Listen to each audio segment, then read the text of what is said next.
We have heard today about the huge pipeline of investment potentially in rail, whether it's a £38 billion Network Rail CP5 or a £50 billion HS2 scheme or a £27 billion Crossrail 2. Yet if you look at the budget today, there is very little mention of railways. In fact, there's more mention of roads. Is there a risk, and if so, is there a risk of, I suppose, the confidence that we've built up over the last few years in the industry's ability to deliver these kind of programmes of work, evaporating rapidly as we see problems with Network Rail, etc., and problems with delivery? What can we do to stop this confidence? OK, well, let's go from left to right in this. Christian. Yes, I mean, I wrote about this in my column in Rail magazine this week and said this is the worst crisis facing the railways for 15 years. And it highlights, I think, two things. It highlights the fact that, something I've written about enormously, the structure is still the wrong structure. You know, I think we're the only country in the world which has such a wide separation between operations and infrastructure, and that is bound to create the sort of problems that we've experienced. We have a crisis every 3 or 4 years in the rail industry. You know, the last one was about franchising. Before that, it was rail track, and then there were the accidents before that. And we, you know, so we've had these sort of issues, and I think a lot are caused by the fragmentation of the industry. The second question about this is money. If we, as the rail industry, are unable to spend the money that is allocated, and we're always asking for more money, which seems to happen in the rail industry, I do think that Mr. Osborne and his mates, who have been terribly kind to the railways, actually, over the last 5 years, are going to maybe look elsewhere. And I somewhat suspect that there will be much greater questioning in particular over HS2 and sadly over Crossrail 2 over the next year or so than there would have been before. Actually, there were some interesting things in the budget today on rail. I mean, first of all, Nicola Shaw, who's the Chief Executive of HS1, has been asked to look at Network Rail's structure to see whether its effectiveness can be improved. And also something that I've been calling for a long time. It sounds rather arcane, but the government has decided to put a large part of its subsidy to the railway through the train companies, to put that subsidy closer to the industry's customers and passengers, rather than putting it as a block grant into Network Rail. And that ought to bring the whole system much closer to focusing on the interests of customers, rather than always turning to government as it were, the source of the money. Does what we've seen undermine confidence in the industry? Well, it's no secret that, because we've said this on a number of occasions, that Network Rail needs to address its capability issues. There needs to be a much clearer, much greater clarity around what government wants to buy from the railway and how that's going to be delivered. So absolutely, those issues need to be addressed. The other thing I'd say, though, is we're 1 year into a 5-year period of investment. It's a big challenge, but there is scope for recovering the position in a number of respects. What we need to do as a regulator and government and all of us is to make sure that Network Rail has the commercial flexibility to deliver, but at the same time is really keenly focused on the interests of its customers.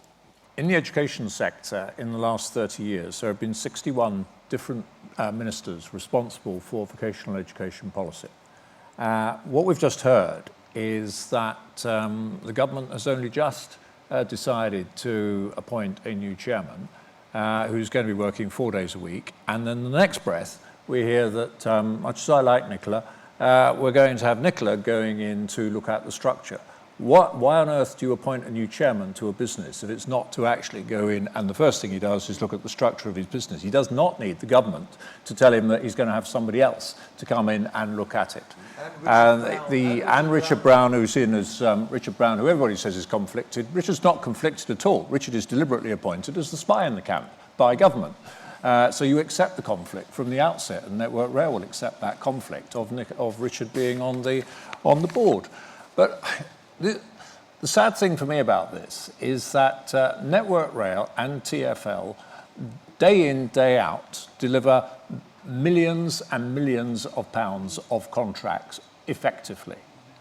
And as always, you get one thing that goes wrong, and that becomes the Evening Standard story. That becomes the thing which ministers leap on. Nobody looks at what is actually being done successfully, day in, day out, night out.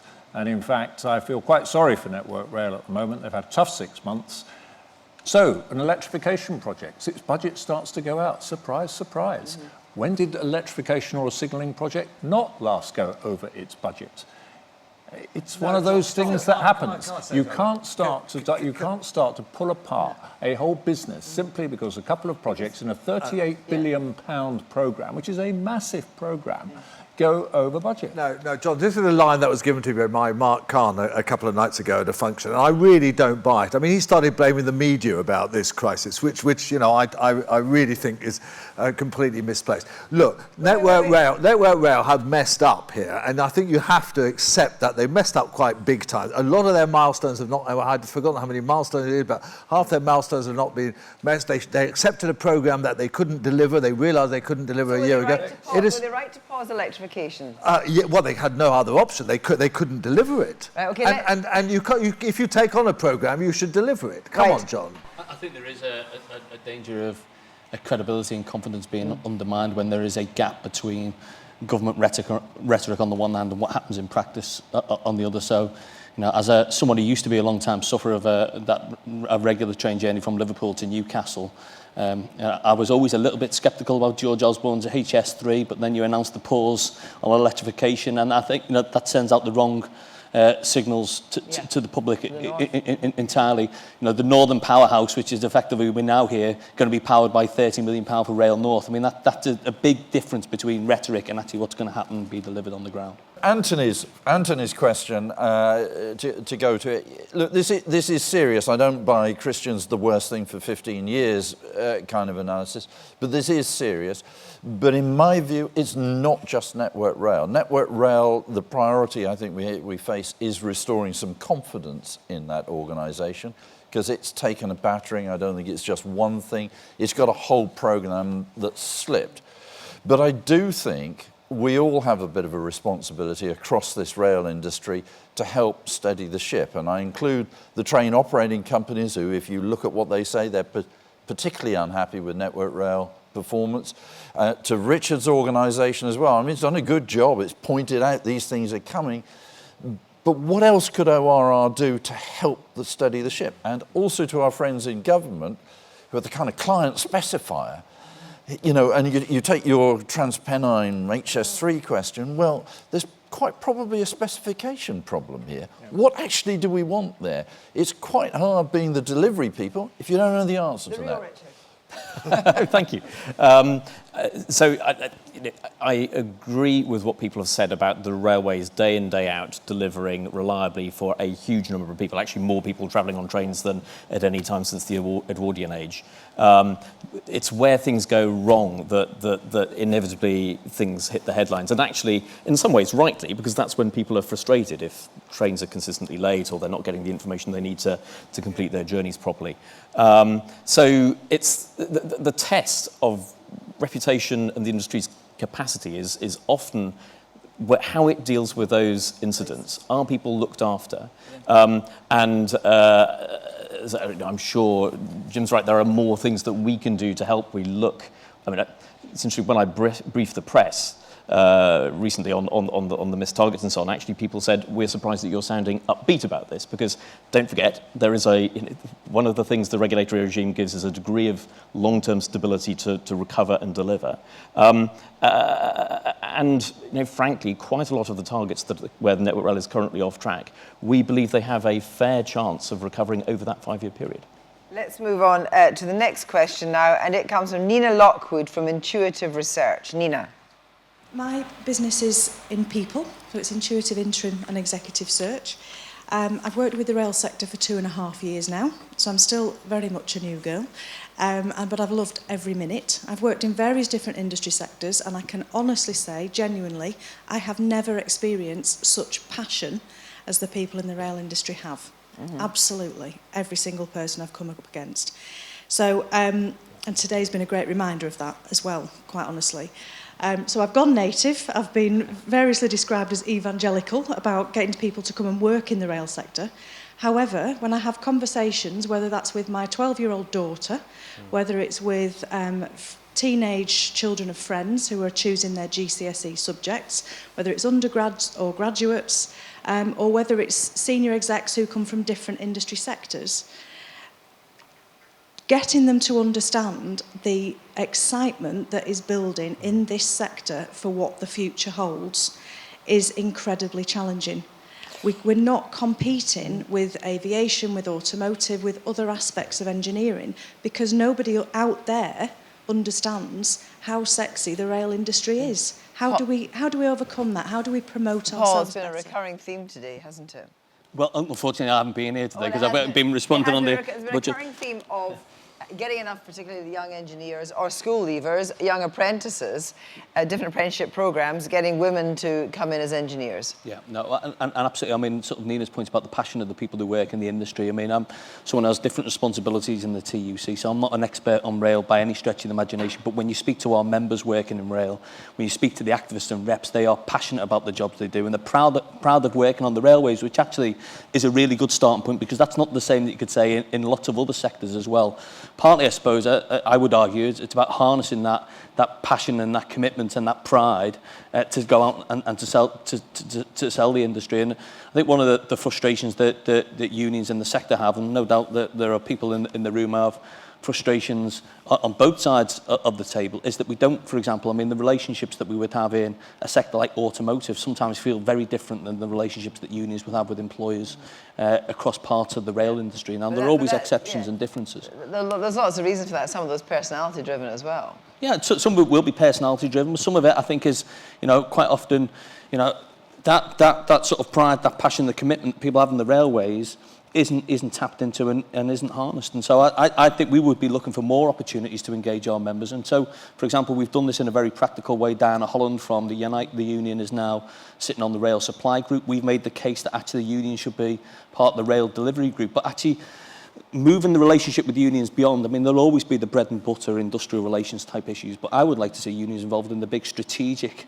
decisions that affect the industry as well. The Bullock Commission. Yes, Jim Steer. We do have some good things, apart from failing to turn up with a gender-balanced group for you at the end of the day. It's unbelievable. We do, and it is, and it's shocking, and the statistics are shocking, but we do have an active Women in Rail group that needs the support the whole industry, and I believe has it. We have a very exciting young rail professionals group who are just great when you meet them, because they share this passion that you talked about.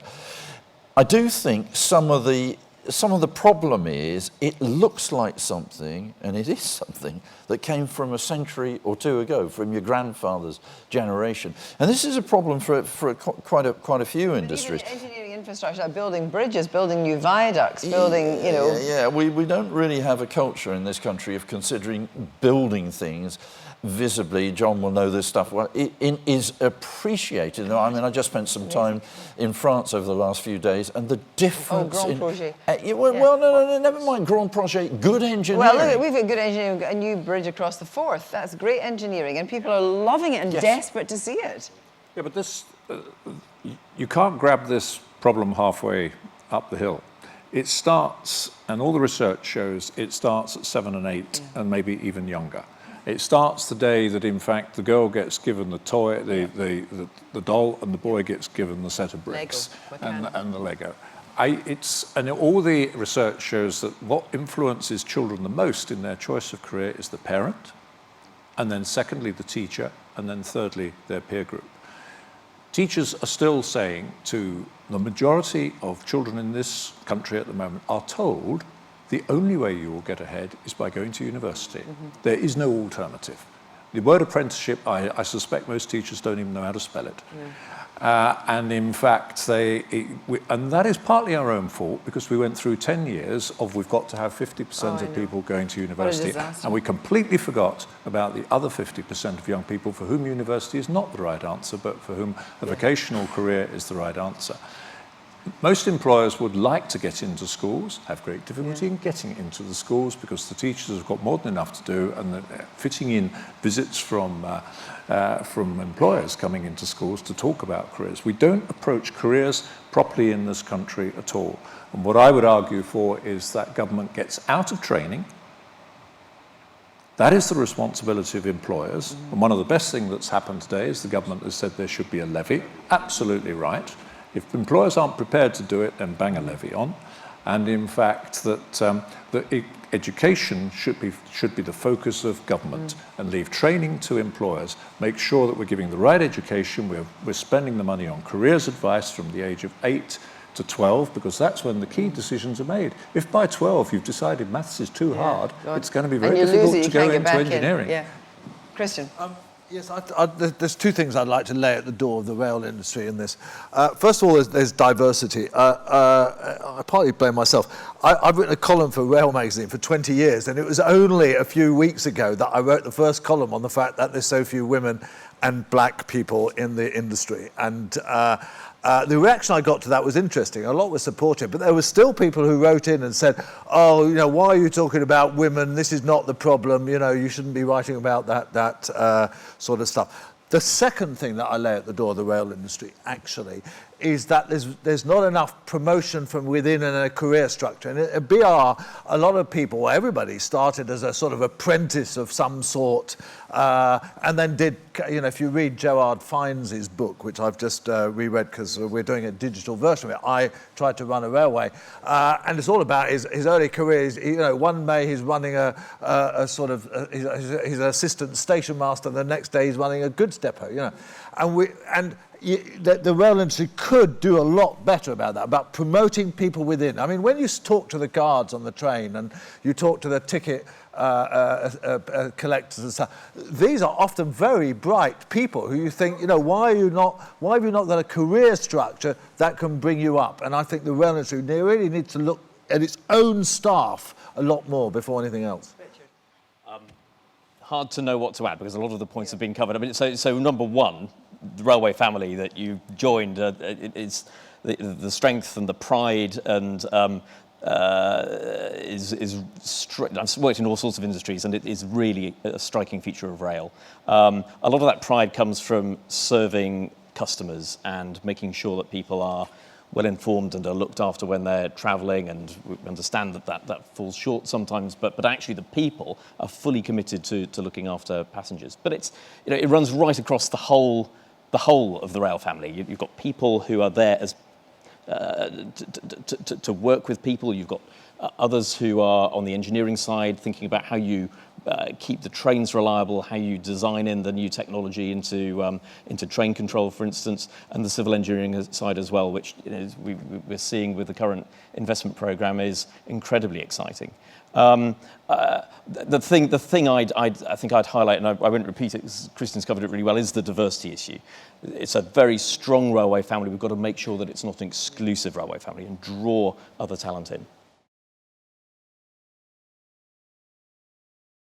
A question now from Sean McKee from the London Chamber of Commerce. Sean, where are you? Thank you.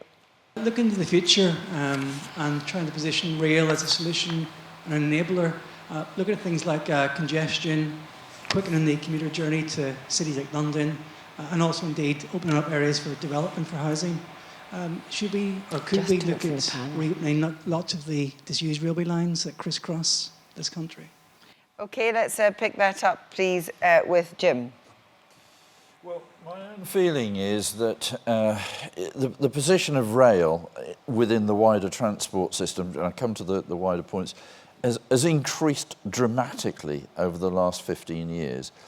I mean, I remember doing an intercity strategy for British Rail in 1982, and he's still alive, so I better be careful. But the then sector director of Intercity said, yeah, but, you know, by the turn of the century, we're all going to be driving cars, aren't we?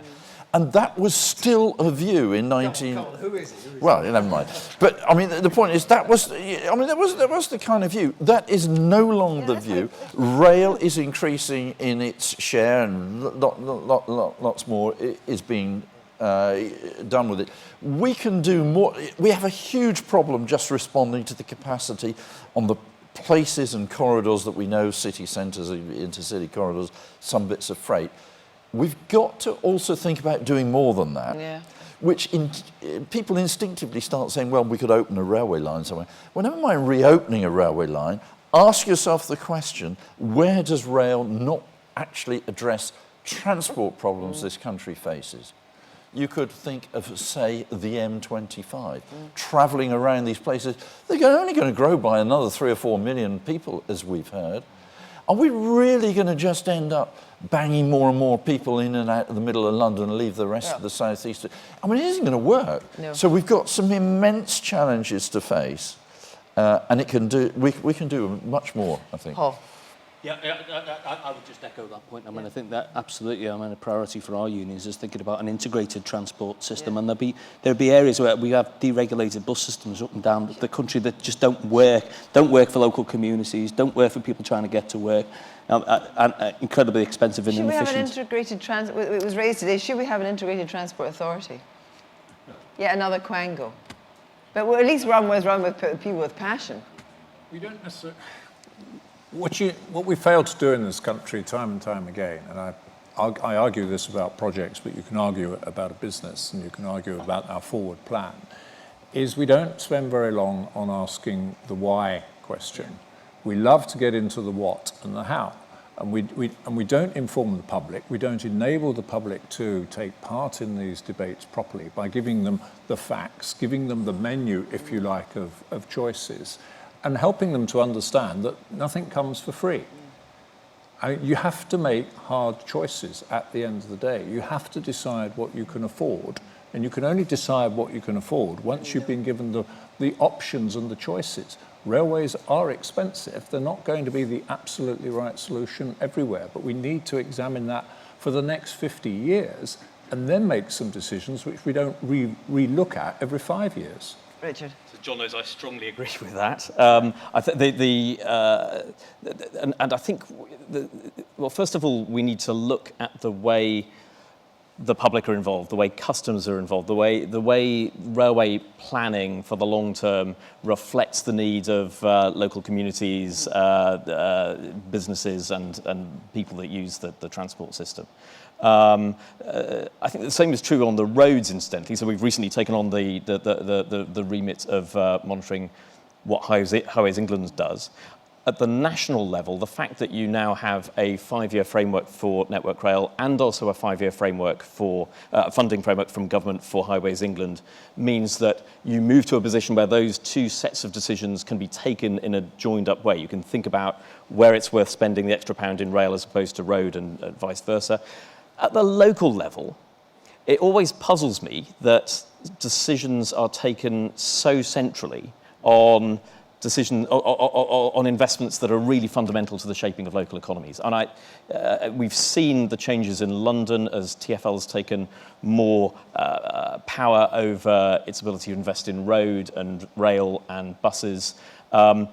My suspicion is that over the next few years, with the government's efforts on decentralisation, we'll see some of those powers transferring to other metropolitan authorities, and rail needs to be ready to respond to that, because those authorities need to think about what's good for our local population, what's going to promote growth in our local economy, how are you going to help the labour market to develop, how does that fit alongside the planning of business growth across their areas. So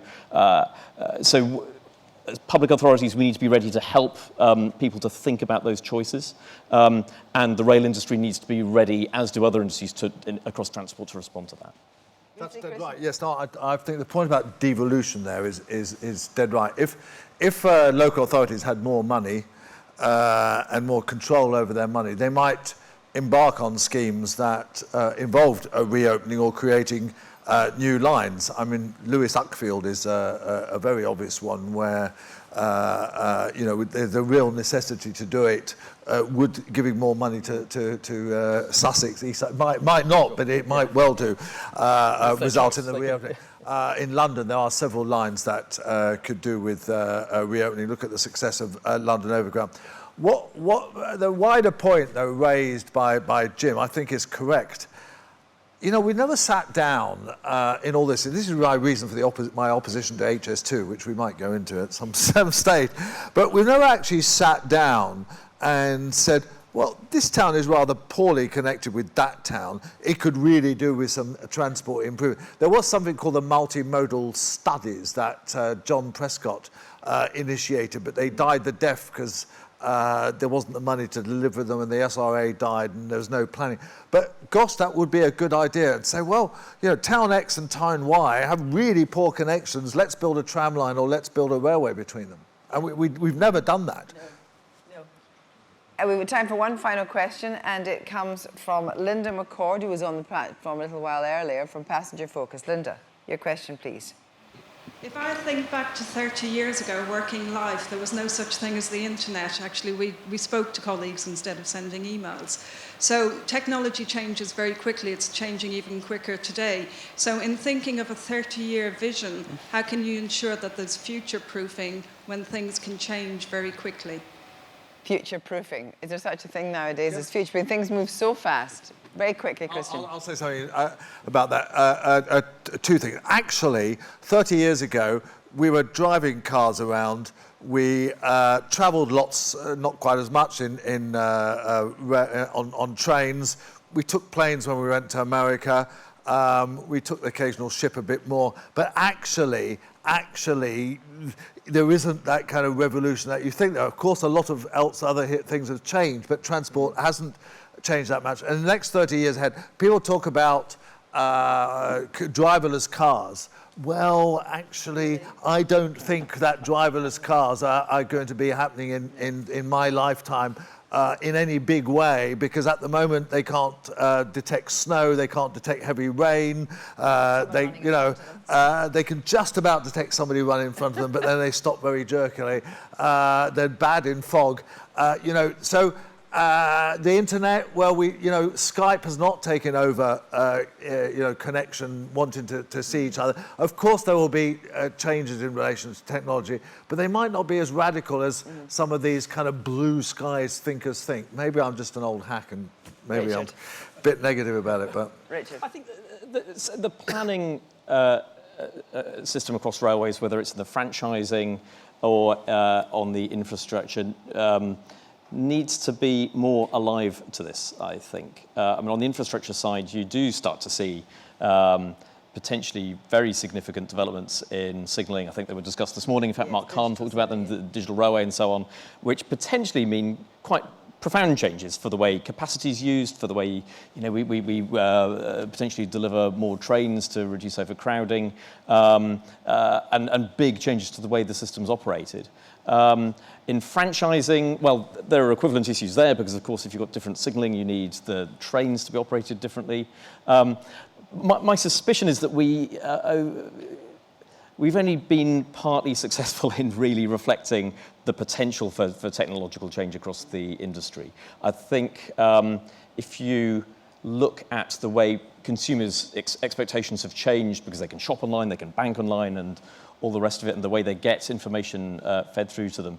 Actually, the things like the franchises, contracts across the industry are pretty slow to respond to those. So I suspect that we need to think about how more flexibility is built into the way we specify the railway. We're travelling the same way because there's not going to be teleporting. We've just got to accept it. It's never going to happen. That we never say no. A little helicopter thing on top of your head. Oh, jetpacks. We were promised jetpacks. Yes. No, the main technological changes are going to be in communications and information systems. The fundamental thing that you get on, I'm afraid, the nature of the decision which we've just been making about airports, you have to assume when you're making these very big investments that you are going to use largely today's technology, today's next 15 years of aeroplane, next 15 years of trains. But however, the information, and coming back to your point earlier on about the customer, And in fact, I didn't say anything at the time, but I mean, in National Express, we are now introducing automatic refund to passengers who've been delayed. You can do these things. We've introduced loyalty reward systems, and it's automatic. Immediately, we've seen a growth at the weekends from our weekday passengers using the railway more at the weekends by using loyalty rewards. Those are the sort of things where I think, because they're transmitted through the ether, and in fact, you haven't got to have the physical on-the-ground infrastructure. They're the things which we can use and will continue to use. I think if you're looking at 30-year time horizon, one of the things that I would flag up is, does our current model of how we run a railway in this country work? And you would know from our rail union's point of view, from the TUC's point of view, we think there's a case for a publicly owned, publicly accountable, integrated railway system. And if you're thinking ahead 30 years, I mean, do we tinker with the system that we've got now and think it's just incremental improvements, or do you think fundamentally rethink how you deliver railways? And it's interesting, if you think about power generation, for example, in a country like Germany, there's a number of municipal and regional governments that have brought some of those services back in-house because they just realised the market isn't appropriate. Only two other things I'd say. One is that whatever happens over the next 30 years, the need to engage staff in those big strategic decisions, I think, is important. And just to remember that fundamentally the railways are a public good and a key part of our national infrastructure, however they're delivered. Jim? Well, digital, in the way that John described, and communications information system, absolutely fantastic. I think it is going to continue to evolve very, very rapidly. And here's my worry, and sorry to end with a worry. The thing that the railway seems to be taking out of digital is the hardest thing of all, the train control system, which after all, the ETCS system has been under evolution for, well, I think 30 years. Now, we'll be still doing it in 30 years' time. I'm sorry, we will. And that's the real risk. We've got to use this digital technology without, forgive me, going to the heart of the way railways are run. Because if we do, we'll cause an immense problem, I suspect. I just want to At the moment, I think we see more, with respect, disputes on the publicly owned part of the railway than we do on the privately owned part of the railway. Well, certainly it's... There's been a rise in disputes across the network, I would argue, because of the fragmentation of the system. It does seem to me that the customer should be at the centre of everything which we do. But in talking about the customer, we need to involve the customer, and this comes back to my point just now, we need to involve the customer earlier in the process in understanding what the investments are, what is affordable, what is not affordable. Because if you just keep the customer as a distant perspective, who you simply raid, as it were, and they raid you in a mutual conflict at times, then clearly that's not going to work, and you're always going to have people who are dissatisfied. So in the immediate, I totally accept the point about my ex-colleagues at Network Rail. Yes, there is a need to rebuild confidence. I have every confidence that they can do that, but that's a short-term problem. And what we've got to do in the railway is try and keep two things separate. We will always be driven by the day-to-day problems. The Evening Standard will always be on the back of TfL and on the back of Network Rail and the train operators. And if you're not careful, that's the only thing that anybody ever thinks about, is how do we get over today's problem and resolve today's crisis. We've got to have a much stronger long-term thinking and long-term appraisal of the railway going forward, not for the next 5 years, but for the next 25 years. And politicians need to be bought into that in a way where, in fact, they can't then just keep changing their minds. And that's the duty of all of us in the industry, is to keep that pressure on and to try and get the level of debate raised so that the industry plays its proper part in transport in the UK. Well, thank you very much, Sir John. Thank you indeed to our panel.